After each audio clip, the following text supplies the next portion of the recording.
working with Ozzy, what could be the most important thing that you learned about working with Ozzy?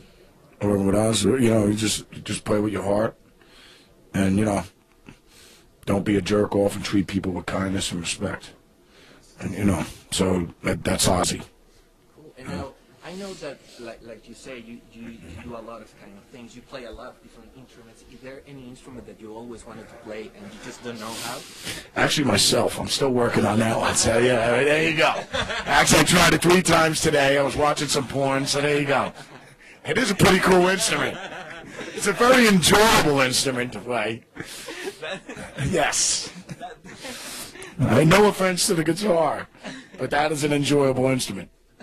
Do you have any other plans? I know that probably you're gonna start working more in the production of a plant called the Burgersville. Yeah, without a doubt, producing and I'm starting my own record company. I'm gonna be signing bands. I'm gonna start doing movies and all this other stuff. So, a lot of things outside of just playing the guitar, you know what I mean? But yeah, and signing other great artists, you know what I mean? So that's about it. And I'll produce them and whatever, and have them on my label, Black Label Recordings. What could be the biggest difference about satisfaction that you get working in something that it's about movies and about cine, and if you compare it with what you do with music? Yeah, but music, I still get as much joy playing with Oz as I would get producing. When we make a cool record, we just listen back to it. It's like, man, this kicks ass, And then it's just like working with, even though I have to work with a young artist, or let's say if it was a girl named Sarah McLaughlin, and I see her playing in a club and she's mind blown, which she is, and it's just like, I'll sign it to my label, and then I'll produce the record and let her write and let her do let her dreams come true. You know what I mean? That's what it's all about. And I think that is a great idea what you're doing with your label, because I think that right now we need places that support like heavy rock music, because right now the rock is moved to like another like the more but I would sign even all different types of artists that are going to be on Black Label Recordings. Hard rock bands, heavy metal bands. It could be a death metal band. It could be this guy that we just saw in a club. His name's Marvin Gaye. It doesn't matter as long as it's great music. Who cares? So that's the important thing. We have to enjoy and put a great value about the music because of the music, not because of really what you like. I mean, probably you don't like pop, but if you hear great pop. Oh, we listen to I listen to everything. Coldplay, Marvin Gaye. We just listen. Then I could listen to Judas Priest. Then I'll listen to Sabbath. Then I'll listen to Zepp. Then I'll listen to you listen to everything, man. And then you put it in a blender and bam, then you got yourself. You know what I mean? But do you think that right now the more heavy rock it need more support? Do you think so or not that much? If you compare it with it'll always be there. It's always going to be there. You're always going to have pop music.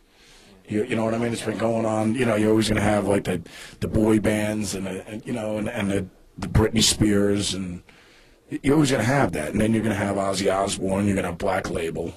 You're going to have Damage Plan, Pantera, you're going to have Judas Priest, all these other artists. And then, but, it's just like, you're always going to have Madonnas, you're going to have a Madonna, you'll have a Jennifer Lopez. Can you help me? Can you introduce me to Jennifer Lopez? Well, dude. But then again, you can't, because I don't want to get my ass kicked by Father Anthony, okay? So there you go.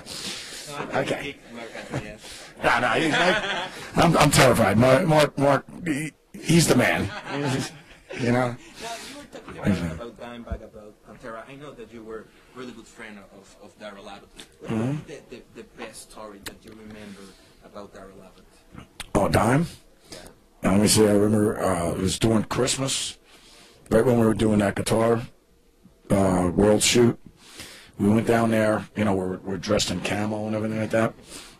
All I remember is we left. We started drinking as soon as I got to the house. Kept drinking some more. Kept drinking some more. Our livers and our pancreases and our kidneys were about to explode by the time. Whenever we always hooked up, that's what would always happen. So all I remember is we got. I think it was like his road manager's truck. And we're driving it right around Dime's house, because he had, where Dime's house is around. And he's just got, it's out in the middle of these fields and everything like that. And we're just like all I remember, this car was so demolished. By the time we got back, everything's like hanging off the car, and it was like a brand new. Just the car was like brand new, and I thought it was like a rental or something. In the meantime, it's your car, you know, and you're like, idiots, what did you do to my car? You know what I mean? And it's just like, we woke up the next day, and needless to say, I missed a flight, and I was supposed to go back to New Jersey, and Barbara Ann had the kids and everything like that. And then I was at the airport, missed the flight, ended up at a hotel. No one knew where I was at. I was like under the radar at this point, you know what I mean? So no one knew where I was at. And it's just like, Barb had to take the kids on the plane, and that was a pain in the ass because we had the newborn and all this stuff. So she was like, you bastard, you better be giving me some help on this one, you know, because I was out in Dallas. I had to fly back to Los Angeles, then we were going to go to New Jersey. So needless to say, I missed the flights. And the warden, the immortal beloved, Barbara Ann, was not too happy about this. And but I finally made it back to New Jersey, like right for Christmas, you know what I mean? But it was some severe comedy. So like whenever we'd always hook up, it was like, between, you know, Rita and Barb would be like, oh, these idiots, they're back to, you know what I mean? So no, Don was just beautiful soul, man. You know. And do you? I mean, I suppose you still have the Dean Razorback guitar. What's that? Oh, I got me and Dime used to like trade guitars and everything like that. So you know, it's just like you know, just have fun with it. You know what I mean? So it's just like, you know, we'd go down to see his shows. You know, you could get Dime come down, we'd jam at a Damage Plan show with him, and then Dime would come down to Black Label gigs, get danked, have a great time. You know, it was awesome. So you know, I mean, Dime was my brother, wasn't a friend. Cool. And now talking about the guitar that is like big famous that you were the Bullseye model. Is that true that at the beginning it was a mistake that you actually wanted? No, the one I have originally is in Cleveland at the Hard Rock Cafe. I mean, not the Hard Rock Cafe, the Rock and Roll Hall of Fame or whatever. But no, the original one that I had, because I was just mowing lawns all the time. Because the whole dream was to get a Les Paul, you know, an Epiphone or a Les Paul and a Marshall. You know what I mean?